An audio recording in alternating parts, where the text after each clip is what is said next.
So at the end of our very first video talking about chapter 23, one thing that we were trying to look at and talk about was, all the religious conflict that kind of came up as a result of the Protestant Reformation and the Counter-Reformation. And we're going to continue on with that here in terms of state building as well. But one thing I want to bring a little more light to was the Spanish Inquisition and treatment of Jewish people. And there's a reason for that because it kind of helps to understand more about the Inquisition itself. And we kind of ran out of time at the end of the last video, and I wanted to spend some time here at the beginning of video 2 on that issue. So as I said at the end of the last video, so the Inquisition happens. It starts, sort of around that time when the Spanish are finally taking over that final spot at the very bottom of Spain, taking that over from the Muslims and finally, reconquering all that land for them. And so that helps to kind of spell out for the Inquisition that is supported by the Pope, who is, again, Catholic, to essentially try and work on converting Jews and Muslims that remain in Spain to Catholicism. And that also has underlying effects in terms of forcing Muslims and Jews who do not out, or persecuting them, burning them at the stake, torturing them, so on and so forth, as well as other heretics and non-believers. And, you can kind of see that up here in this image over here, and then this image down here at the bottom for those kinds of people. And then that gets added in when the Protestant Reformation happens as a reason to continue on with the actual Inquisition in other parts of Europe for people who are supporters of Martin Luther or other types of, Christians as well. All right.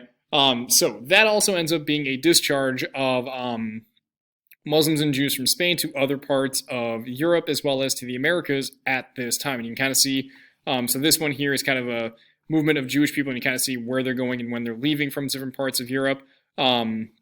This also leads to a very large influx of Jews into Central and Eastern Europe, predominantly, again, Russia and Poland at this time in history. You can kind of see also things connected a little bit in terms of time frame to, the bubonic plague. So another reason behind this, though, connecting it to another issue is the issue of usury. All right, and that is when you give somebody a loan, charging them interest. Usury is just the idea of charging that piece of interest. And so essentially in Judaism, you're allowed to charge, based on the Torah and the Jewish laws, you're allowed to charge usury or interest to people who are not Jewish. So Jews, in many terms within banking and merchants, were able to do this. Christians and Muslims had been restricted from using usury, and then, connecting it to the idea of Martin Luther, who said, no, usury is something that we can do. You shouldn't do it, but we can do it. All right. So that comes in with another piece within that as well. And then Martin Luther, who tried to convert the Jews over to his, faith, and then when they rejected him, he started to openly, write in anti-Semitic terms against Jewish people once they rebuked him and said no. So part of that is again tied to the issue of loans and why Lutherans were able to finally do this once, the Jews said, no, we're not going to join you in on this. All right, so going back to the issue of the religious conflict and how this plays into more state development, so kind of churning gears a little bit, connecting a little bit with the Inquisition and such. So again, so Martin Luther, he posts this thing on the 95 Theses, or of the 95 Theses in 1517. This spurs on about 130 odd years of religious conflict on and off throughout Europe between different Christian groups.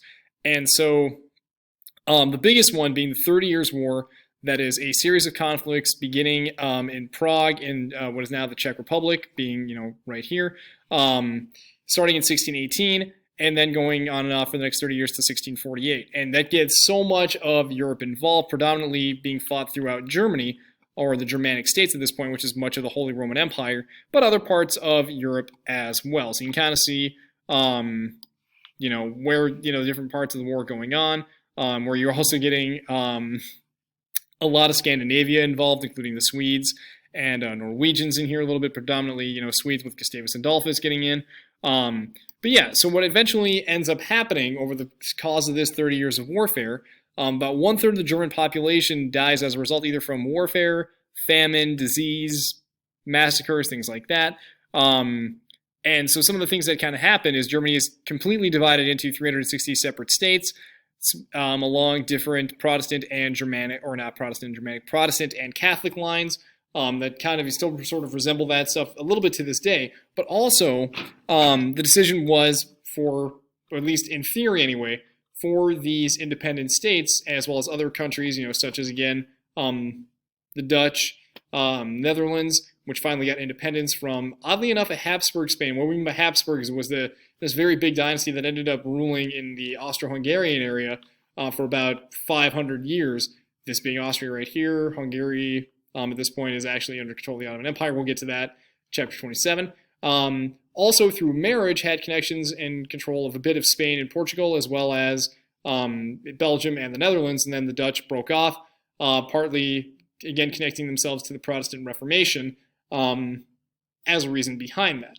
So each town was now supposedly, in theory, supposed to be able to choose their own type of Christianity, which one they were going to adhere to, and other states were going to respect that, as well as promoting religious toleration of Christianity, not necessarily Judaism and Islam, but other types of Christianity involved, and having the ability to control their own affairs.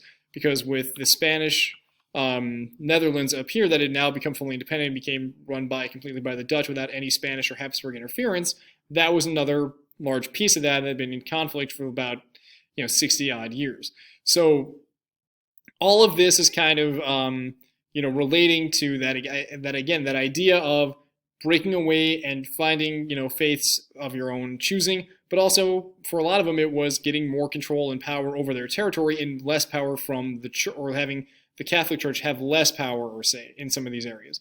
For others, again, just kind of reiterate, for many who were Catholic, this was a way to solidify their power over their subjects by tying themselves and making them stronger with the Catholic Church, or showing that to get more popular support.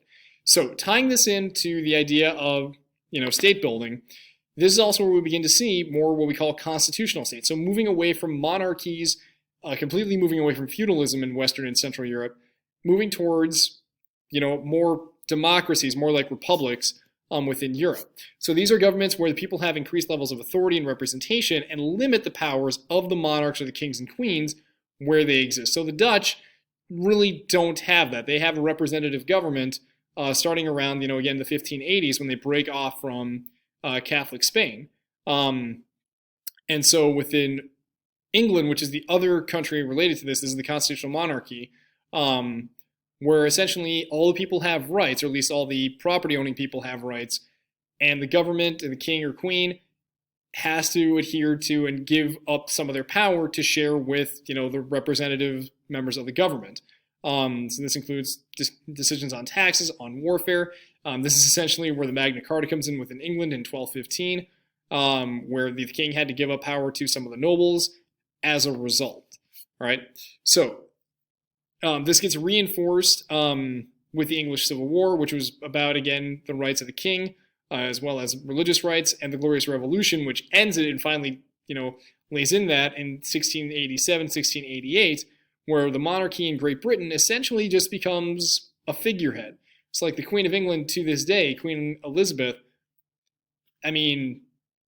essentially, has almost no real authority. She's just a symbol of what, the crown should stand for. And while there's some influence there, the Queen of England doesn't determine whether or not England goes to war. That is done by the British Parliament. And this has been kind of, a growing thing from, in the 1215 era.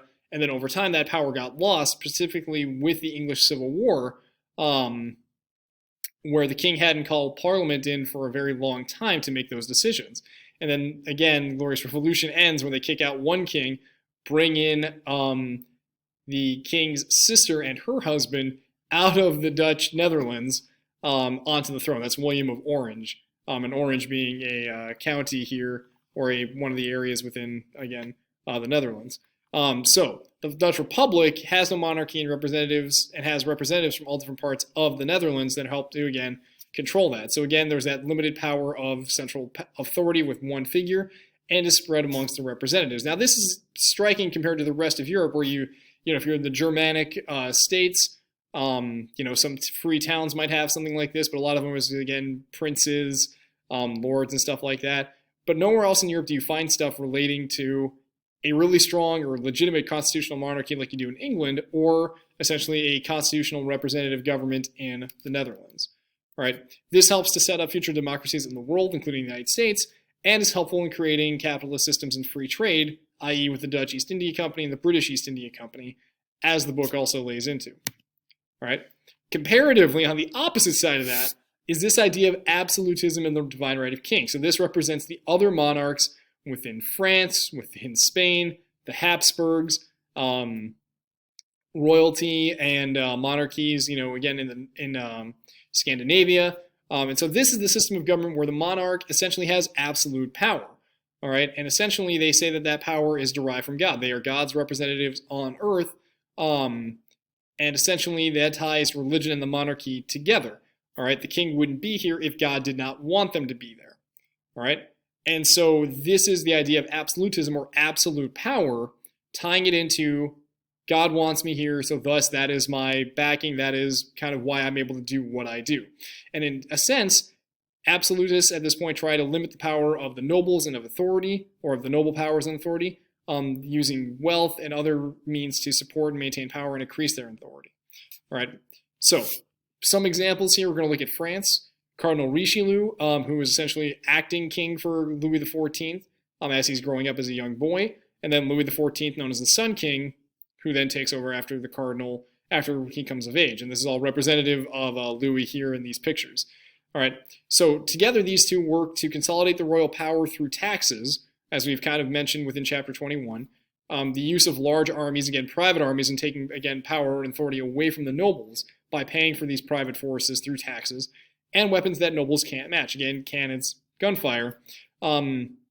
And then, similar to what the King of England had tried doing, and then that didn't work out very well, was creating laws without nobles' advice or consent. So not actually asking for their authority. That backfired in England, doesn't backfire in France because of how powerful and strong the king is, and the monarchy has all that stuff. And part of that is also the using of commoners, or the common people, to run the affairs instead of, nobles. So that way, the nobles don't really have say, don't really have the will or the guidance of the people. It is the people responding to the king and not to the lords as intermediaries, right? So part of that to also continue their influence is the building of Versailles. So Louis XIV, when he was in Paris as a young boy, there was I don't remember if it was an attempted assault on his life or if it was just a riot outside that scared him as a young child. And he said, I'm going to build my palace outside of Paris where people have to come to me and I'm going to have all this protection. And I'm going to show off my prestige, my wealth, and make people feel small in my presence. Hence, the Palace of Versailles, which is all of these images right here. This massive palace, and the next slide in the presentation, which we're not going to talk about, shows all the elaborateness of Versailles, how many rooms, the size, the scope of all this, but essentially was to make people feel small. And in many cases, Louis would force a lot of the nobles or try to convince them to at least reside at Versailles for a long time, so he can keep an eye on them, but that way the nobles are also fighting with each other to get the audience of the king, so essentially playing them off against each other rather than allowing them to unite and try to limit or usurp his power. At the same time, Louis is also constantly fighting to add more territory to France in order to, again, increase the prestige of the country, and you can kind of see the areas that are added here with this constant, 30 plus years of warfare within these little areas, right? So that's where we're going to stop here. We'll pick up the next time with the modernization of Russia.